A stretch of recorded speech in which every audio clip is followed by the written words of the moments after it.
Hey YouTube, so this is the first video I'm making in a couple weeks, which I feel bad about. Been at school, I've been working real hard.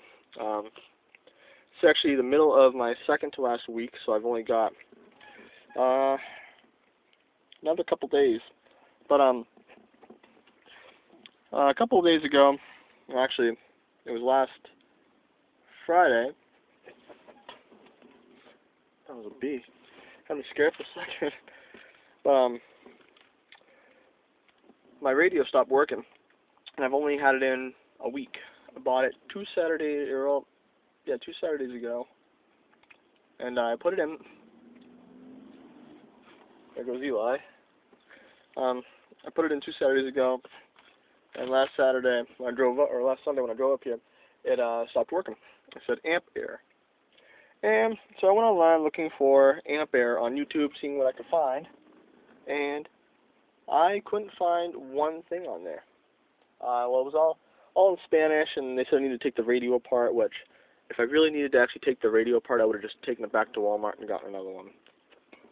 But, what I did, so I came down here, and before I actually tore anything apart, I was smart about it. And I looked at the diagrams, just trying to see which wires could do what. I tried looking up a diagram for Jeep wiring online, and I really couldn't find one for an MJ that well. But I was looking at the wiring, both diagrams. I was looking at, you really can't see because my phone's got really bad camera, but the bottom speakers there says 10, 11, and 12, 9, 10, and 11, 12. And those are for rear speakers.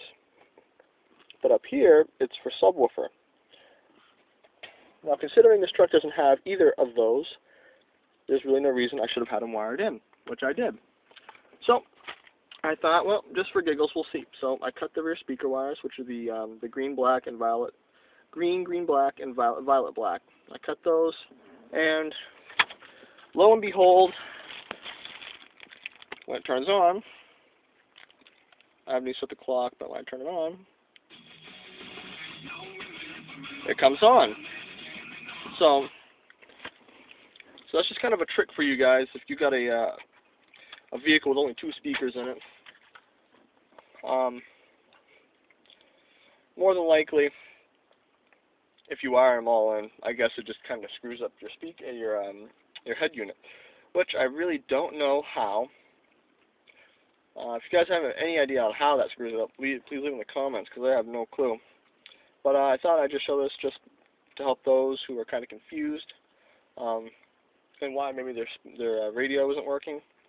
That's the easiest thing I found. I tried pulling the fuses for the radio and the, I'll get to that actually in a second, because that had me confused as well. But I tried pulling the fuses, resetting the head unit. It didn't make a difference.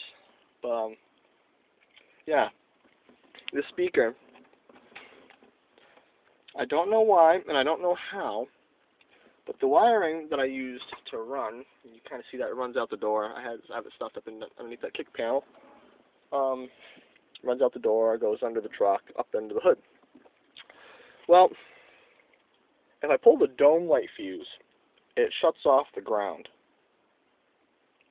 I have it grounded to my hood prop bolt. So I don't really know how the dome light fuse is grounding that out, considering the positive cable itself isn't actually working. That's just there. If I want to plug it in, I can plug it in, because I don't know which cord it is on here, but as you guys know, yellow cord is power. So I'm running the power running from there. I have the black, the ground, running under the dash, goes underneath where the vent is, and runs up to the hood prop. But unless one of the power wires is hooked into the dome light fuse, has me totally confused, because that doesn't make any sense why you would run that to there. But needless to say, it works. Cool thing with this truck, real quick, is it doesn't have any rear speakers in it, but I can put them in. I don't have to wire anything. The connectors are there, and that's one thing about this truck I love. If I want to put a new dash in, I can. I mean, I've got connectors all up in this truck, everywhere you look. Up in here where all these wires are for my switches, more connectors. Behind this plate, I got more connectors. Behind here, more connectors. Behind the dash, I think I've got about 10 different connectors. If I wanted to put a dash with a tack in it, or actual like oil pressure, an oil pressure gauge, coolant gauge, or coolant temp gauge, fuel gauge. Well, that's got a fuel gauge, sorry. But battery gauge, trans temp gauge. I got all the wires for it. I just need to put a new dash in. So that might be coming in the future. It will kind of raise the value, I hope, of the vehicle. If I put a, say I get like a Cherokee, Cherokee dashboard, would be really awesome. Before I do any of that, I wanted to fix the radio, but I also, you still need to fix my valve ticking. I haven't even looked into it. I've just been driving it, and my throat bearing now is actually starting to be on its way. But if I can save up enough money at Casco Bay this next time out, in the next 4 months, I might buy myself a motorcycle, or I'll be nice to this truck and I will throw a ton of money into it and replace the whole entire clutch system. If I got the money for it, I'll take the whole front end of the engine out and either get new valves for this thing altogether, or just buy a whole new head. Definitely doing the valves would be cheaper, but if I need to buy a new head, I'll buy a new head.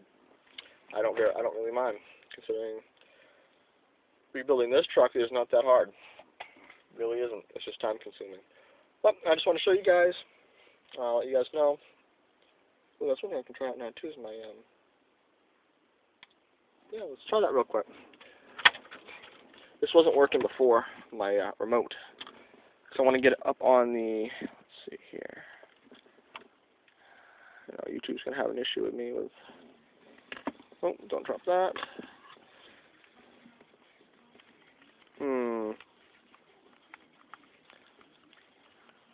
Well, this is pulled out. I might work on that and see if I can figure out why my remote don't work. I pulled the battery out. Well, I shouldn't have to, but I pulled it out anyway. Battery's brand new, so I'm gonna look up in the manual right now, and I might get back to you guys on if your remote's not working. I'll tell you on how to fix that. So I'll catch you guys in a second.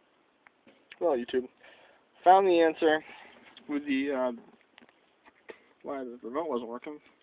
First thing I did is I just pulled it out. These are a 3-volt, since right there, 3-volt. Well, when I plug it into, or put it on my, it's kind of hard to do with one hand. But if I put this there, and I put that there, I'm only making, well, now I'm making nothing. You guys saw I was making 0.45 volts. I'm making going up, should get up to 0.450, unless the battery is just really completely toast and it's just wearing out. Well, you guys get the idea. The battery's just shot. So I say, if your remote's not working, first thing you do is check your battery. That's kind of stating the obvious. So not sure if I'm gonna go get a battery right now. I really don't feel like spending any more money today.